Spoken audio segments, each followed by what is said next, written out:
हाँ, तो बच्चों हमने अभी तक संबंध के बारे में अध्ययन किया था। अब इसमें संबंध में एक प्रकार होता है वो तुल्यता संबंध होगा, और तुल्यता संबंध जिसे हम इक्विवेलेंट रिलेशन कहते हैं।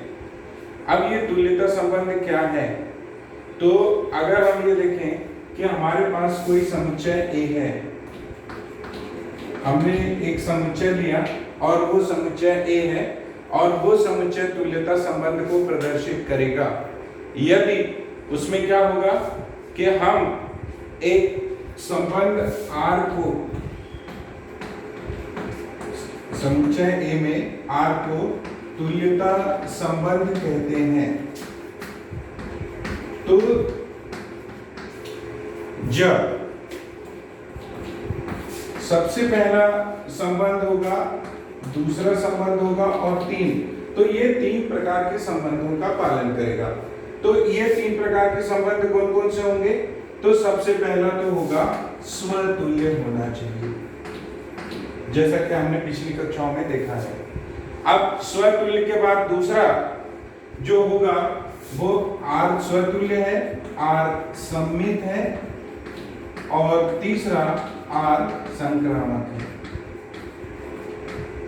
ये तीन। अब स्वतुल्य में स्वयं का स्वयं के साथ, जैसा कि हमने कहा था, तो इसमें ये होगा कि इसका क्रमिक युग्म A और A ये इस R में बिलोंग करेगा, और यहां पर हम ये बताएंगे कि यही इंप्लाई करेगा B और A ये भी इस R का एलिमेंट होगा। तो अगर हम यहाँ पर ये कह रहे हैं कि यह अभी इसको आप ऐसा कर सकते हैं कि A और A R का अवयव है, और यही इंप्लाई करेगा कि A जो है वो क्या होगा, इस A का, फॉर ऑल A इस A का अवयव होगा। तो स्वतुल्य मतलब स्वयं का स्वयं के साथ। और दूसरा सम्मित है, तो सम्मित के लिए हमारे पास जो संबंध होगा कि कोई संबंध अगर सम्मित है, मतलब अगर A भी इस R का अवयव है तो B A भी इस R का अवयव होना चाहिए। तो ये सम्मित की बात आएगी। उसके बाद तीसरी बात जो हमारे सामने आएगी वो संक्रामक की। तो संक्रामक के लिए जो हम चीज देखेंगे उसमें ये होगा कि अगर हमारे पास A और B इस R का अवयव है, साथ ही B और C भी इस R का अवयव है, तो यही इंप्लाई करेगा A और C इस R का अवयव होना चाहिए। तो अगर कोई भी समुच्चय A में R को तुल्यता संबंध कहेंगे कि यदि वो क्या हो, स्वतुल्य हो, सम्मित हो और संक्रामक, मतलब अगर ये तीनों की जो कंडीशन है उसका अगर ये पालन करता है तो हम उसे तुल्यता संबंध कहेंगे। लेकिन अगर इनमें से कोई एक संबंध को भी अगर वो सत्य सिद्ध नहीं कर सकता है तो वहां पर हमारे तुल्यता संबंध का कॉन्सेप्ट खत्म हो जाएगा। हम नहीं कहेंगे कि फिर वो समुच्चय में R जो है तुल्यता संबंध को परिभाषित करता है। अब जैसे हम इसमें कहें कि बात हमारे पास ये होती है, और इसी में एक जो है तुल्यता संबंध मतलब इक्विवेलेंट रिलेशन है, और इसी में एक शब्द नया आता है और वो कहलाता है तुल्यता वर्ग। क्योंकि बच्चों परीक्षा में कभी-कभी हमको क्वेश्चन आता है कि ये तुल्यता वर्ग है या ये तुल्यता संबंध है। तो अब हमारे सामने जो बात आएगी वो क्या है, तुल्यता वर्ग। तो तुल्यता वर्ग क्या होगा? तो तुल्यता वर्ग जिसको अपन कहते हैं कि इक्विवेलेंस क्लासेस कहते हैं, इसको अपन इक्विवेलेंस क्लासेस। तो ये क्या होता है? तो इसको बताने के लिए सबसे पहला चीज तो हम ये बताएंगे कि सबसे पहला जो हमारे पास ये होगा कि अगर एक संबंध R, और R जो है ये अरिक्त समुच्चय A में ये तुल्यता वर्ग है। कब है? तुल्यता वर्ग के लिए अब अपन ये कहेंगे कि ये तुल्यता वर्ग कहलाएगा और इसको हम ये कहेंगे कि ये, इसको अपन स्क्वायर ब्रैकेट में लिखते हैं। और अब हमारे पास ये होगा कि पहली बात तो ये होना चाहिए कि ये तुल्यता वर्ग है, तो उसके पहले ये तुल्यता संबंध को परिभाषित करना चाहिए। जब ये तुल्यता संबंध को परिभाषित करेगा तब ये तुल्यता वर्ग होगा। और साथ में अब हम ये बताएंगे कि ये जो है इसको हम लिखते हैं a, और ये एक अवयव इसमें हम लेते हैं वो x है, और वो x जो है वो इस प्रकार है कि इस x a का अवयव होगा। और साथ ही साथ हम ये देखते हैं कि ये जो है, जो हमारा स्वतुल्य के लिए कंडीशन होता है a और a, जो कि इस r का अवयव होगा। तो अब हम यहाँ पर ये कहेंगे कि ये एक तुल्यता वर्ग को परिभाषित करता है। तो ये तुल्यता वर्ग, तो इसमें हमको बच्चों एक बात बहुत अच्छे से ध्यान रखना है कि सबसे पहला तो समुच्चय जो हम लेंगे वो अरिक्त समुच्चय होना चाहिए। और दूसरी बात, यह अरिक्त समुच्चय के साथ साथ ये एक संबंध R होगा जो तुल्यता संबंध को परिभाषित करेगा। और तुल्यता संबंध को परिभाषित करने के साथ साथ अब हम ये कहेंगे कि यहाँ पर ये जो तुल्यता वर्ग है वो एक अवयव होगा इस समुच्चय A का, और वो जो स्वतुल्यता का जो संबंध होता है उसी का ये पालन करता है, और A और A जो कि इस R का अवयव होना चाहिए। अब इसमें हम ये देखते हैं कि अगर कोई तुल्यता वर्ग है तो तुल्यता वर्ग के लिए क्या होना चाहिए। तो तुल्यता वर्ग के लिए दो बातों का उसको पालन करना बहुत आवश्यक है। और दो बातों में सबसे पहला चीज तो ये है कि एक दूसरे से इसके अवयव को आपस में संबंधित होना चाहिए। तो सबसे पहला तुल्यता वर्ग होने के लिए अवयव जो है वो एक दूसरे के साथ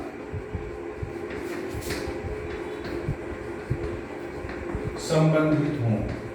अब इनमें जो भी रिलेशन है वो होना चाहिए, चाहे वो स्वतुल्य हो, चाहे सममित हो, चाहे संक्रामक हो, ये होना चाहिए। और इसमें दूसरा जो होगा वो हमारे पास होगा कि अगर हम ये देखेंगे कि जो अवयव हम समुच्चय A का ले रहे हैं और उस समुच्चय का किसी भी अवयव के साथ, जैसे हमने एक अवयव लिया और उसका नाम दे दिया AI, और एक दूसरा अवयव लेते हैं और वो AJ है, और जिसमें I की वैल्यू J के बराबर नहीं है। अब हमारे पास जो होगा कि इसमें हम ये देखेंगे कि कोई भी अवयव जो है AI का कोई भी अवयव AJ के किसी भी अवयव के साथ संबंधित न रहे, ये दूसरी बात होगी।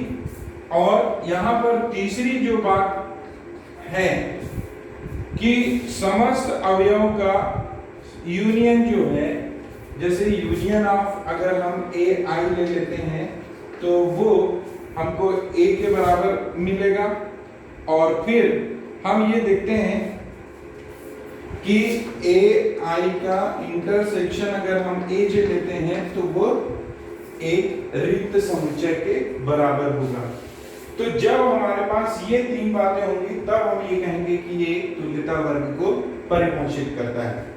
अब इसके बाद बच्चों हमारे पास जो बात आएगी कि यहाँ पर किस प्रकार का एक क्वेश्चन हमारे सामने होगा जिसको हम तुल्यता संबंध, तो जनरली परीक्षा में जो आता है वो तुल्यता संबंध से संबंधित क्वेश्चन हमारे सामने आएंगे।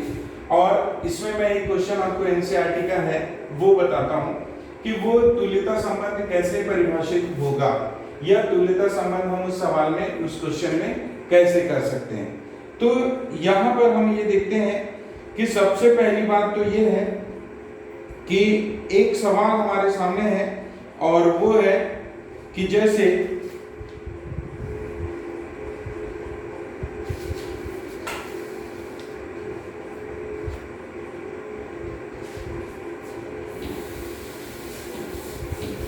बच्चों इसमें बस यही है कि कि हमको ध्यान थोड़ा सा लगाना है, उसके बाद ये सवाल जो है हल करने में बहुत सरल होते हैं और बहुत आसान होते हैं।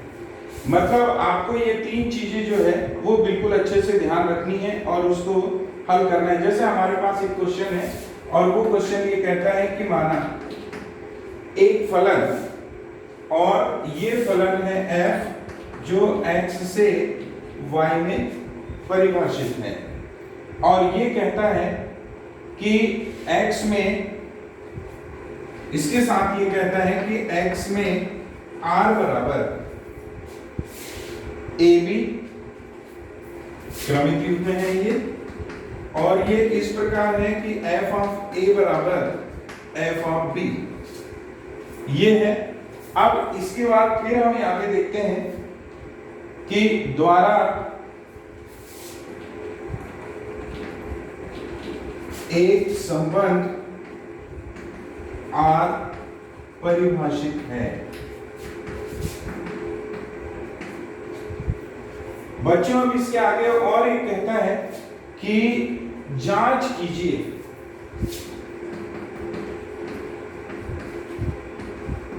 कि यह एक तुल्यता संबंध है।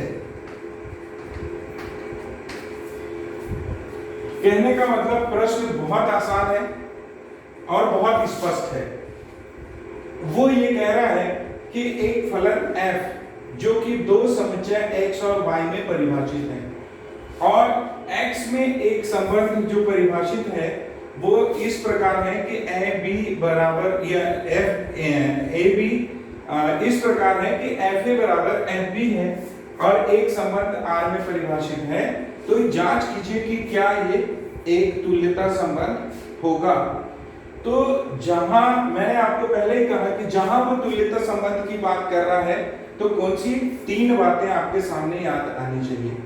सबसे पहला होगा स्वतुल्य, उसके बाद होगा सममित, उसके बाद होगा संक्रामक। अगर ये तीनों चीजें किसी भी संबंध में सत्य हैं तो आप कह सकते हैं कि ये एक तुल्यता संबंध को परिभाषित करेगा। तो अब इसके हल में बच्चों अपन देख लेते हैं कि जैसे हमने ये कहा कि ये x एक समुच्चय है और एक समुच्चय y है और इसके बीच में एक फलन f परिभाषित है, और अब हम ये देखते हैं कि ये फलन f परिभाषित है जो x से y में है। अब इनके बीच में एक रिलेशन है और वो रिलेशन ये कहता है कि fa बराबर fb है। अब तो यहाँ पर सबसे पहला तो हम ये देखते हैं कि स्वतुल्यता का संबंध होना चाहिए कि नहीं। तो स्वतुल्यता का जब हम टेस्ट करेंगे तो यहाँ पर हम ये देखते हैं कि इसमें जितने भी अवयव होंगे सभी, जैसे हमने यहाँ कहा कि एक अवयव, तो ये एक किसका है, इस x का अवयव है, और इसके लिए हम ये कहते हैं कि हमारे पास f a बराबर क्या हो जाएगा f b, क्योंकि हमको दिया हुआ है। तो f a बराबर f b है, तो यहाँ पर तो केवल आपने a लिया है, इसलिए ये b जो है वो b ना हो के क्या हो जाएगा a हो जाएगा। तो f a बराबर क्या हो जाएगा f a, और जब f a बराबर f a है तो उसके आधार पर ये क्या हो गया a और a, और जहां a और a है वो किस में परिभाषित हो रहा है, वो परिभाषित हो रहा है इस R में, क्योंकि R जो है क्रमिक युग्म के रूप में।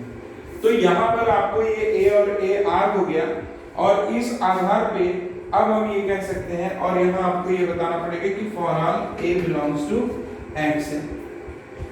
तो यहाँ पर स्वतुल्य मतलब स्वयं का स्वयं के साथ संबंध, और ये आपस में बराबर होंगे, तो इसलिए हम ये कहेंगे कि R जो है वो स्वतुल्य है। बस बच्चों इतना ही करना है आपको, और कुछ भी नहीं। और बहुत ज्यादा बच्चे इसमें स्ट्रेस न लें, क्यों? क्योंकि आपको स्वतुल्य बताना है, तो जैसा आपको फॉर्मेशन मिला है, जैसे ये FA है और आपने A अवयव लिया है तो FA बराबर आप FA कर दीजिए, और ये AB है तो आपने B की जगह में भी A लिया है, इसलिए A और A क्रमिक युग्म होगा, और ये किस पर परिभाषित है, आर में है। और कौन सा संबंध होगा, जब ये आपस में बराबर होंगे तो ये स्वतुल्य संबंध होगा। तो इसलिए स्वतुल्यता का पहला कंडीशन हमारे पास सिद्ध हो गया। अब हम दूसरा देखते हैं और वो है सममित।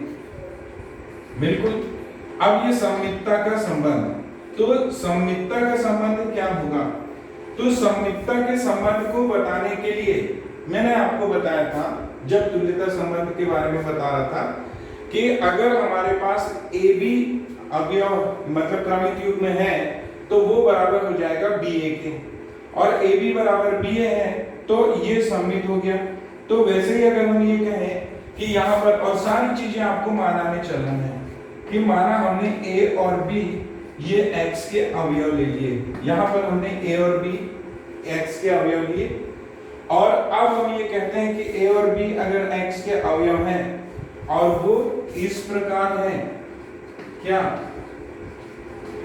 इस प्रकार है कि ये जो क्रमिक युग्म a b है वो किस में परिभाषित होना चाहिए, इस r में परिभाषित होना चाहिए। तो जब ये r में परिभाषित होगा तब हम ये कहेंगे कि अब तो ये परिभाषा है आपके पास, पूरा इसी पे बेस्ड है, आपको अपने मन से कुछ भी नहीं सोचना है। तो जब आप ए बी लिखेंगे तो ये ए बी के अनुसार आपके पास क्या परिभाषा बनेगी, ए बी जो है वो इस आर में परिभाषित है, तो f of a equal to f of b हो गया, बिल्कुल जैसा आपने दिया हुआ है। अब इसके बाद हम ये देखते हैं कि जब ये हुआ तो फिर हम क्या कर सकते हैं, इसको हम ऐसे भी तो लिख सकते हैं, f of b equal to f of a। तो जब ए बी जो है वो r के अवयव के रूप में लिखा जा रहा है तो यहाँ पर f ऑफ a बराबर एफ बी है, तो जब हम f b equal to f a लिखेंगे तो ये क्या बन जाएगा, बी ए, और ये किसका अवयव हो गया, r का। तो सममितता यही कहता है कि जब ए बी इस r का अवयव है तो बी ए भी इस r का अवयव होगा, और यहाँ पर फिर हम ये कह सकते हैं कि फॉल ए बी जो है वो x का अवयव है, और ये जब ए बी x का अवयव है तो इसलिए हम ये कहेंगे कि जो संबंध है वो सममित है। तो अब हमारे पास दूसरी बात भी स्पष्ट हो गई कि हमारा जो संबंध है वो सममित संबंध भी हो गया। अब बात आती है कि यहाँ पर तीसरी संबंध की, और वो है संक्रमण। तो अब जब हम तीसरा संबंध संक्रमण के बारे में सोचेंगे तो बच्चों नोट कर लिया। अब इसके बाद हम यहाँ देखते हैं कि वो संक्रामक संबंध क्या होगा। तो संक्रामक संबंध में तीसरा जो हम लेते हैं,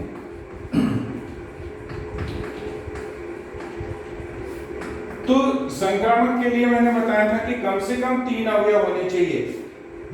आपके पास सबसे अच्छा याद रखने का एक तरीका मैं आपको बता देता हूं, ये कहीं मैथमेटिक्स में प्रूफ या कहीं मैथमेटिक्स में ये फार्मूला या कहीं ये नहीं, मैथमेटिक्स में बहुत सारी चीजें अपने मन से याद रखनी पड़ती है, वो चाहे जिसका अपना एक पर्सनल ट्रिक होता है।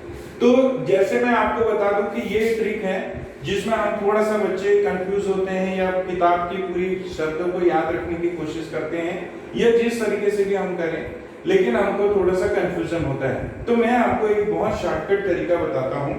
वो शॉर्टकट तरीका ये है कि आपको 3 संबंध बताने हैं जिसमें वो तुल्यता संबंध के रूप में परिभाषित होगा।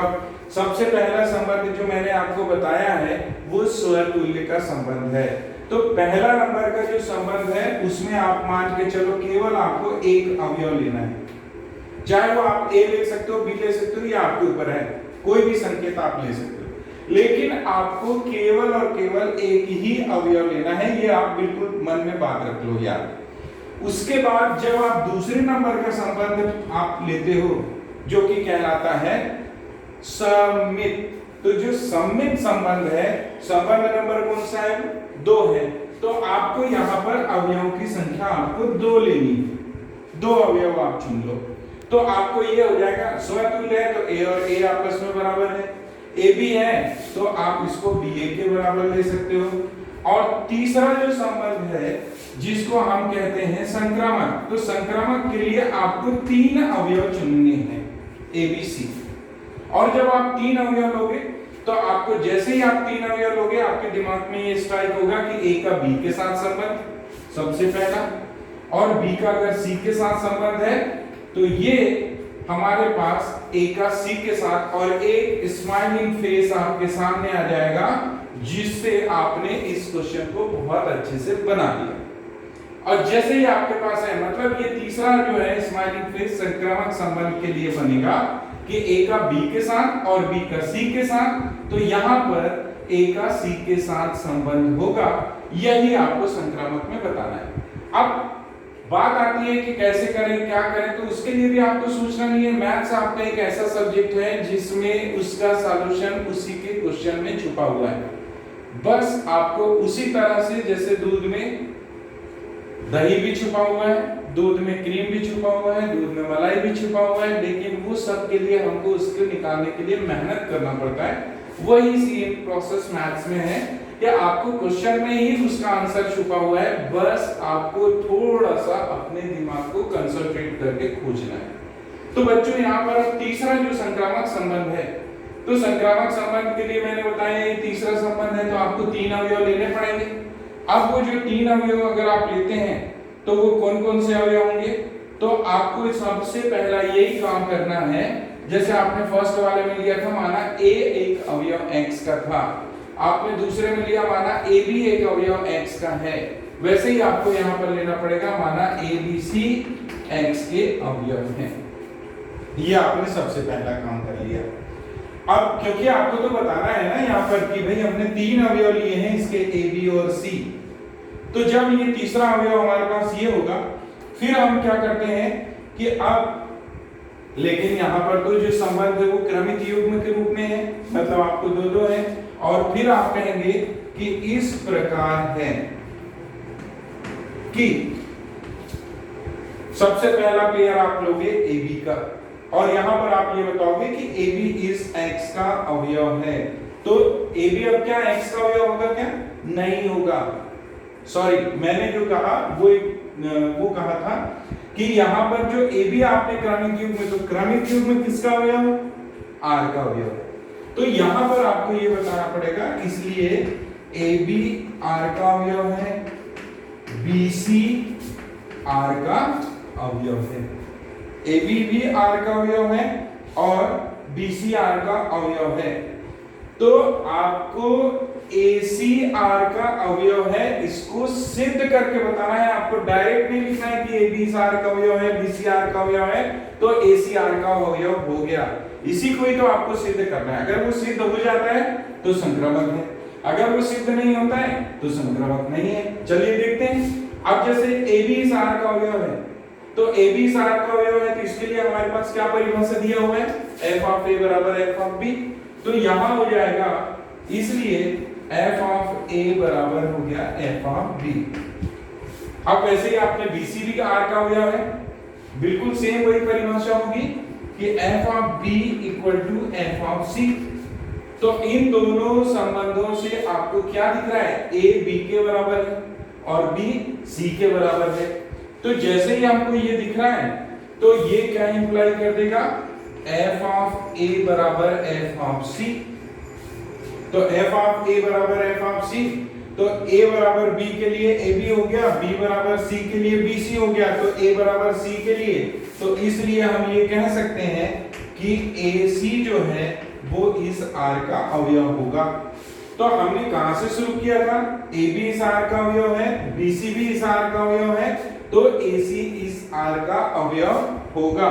और जैसे ये होगा तो इसलिए ये संबंध क्या है? संक्रामक संबंध। तो जब ये तीनों संबंध सिद्ध हो गए, सबसे पहला सम्मित स्वतुल्य, दूसरा सम्मित और तीसरा संक्रामक, तो जब हमारे पास ये तीनों संबंध सिद्ध हो जाएंगे तब हम ये कहेंगे कि यह एक तुल्यता संबंध को परिभाषित करता है, या दिया गया संबंध जो है एक तुल्यता संबंध है।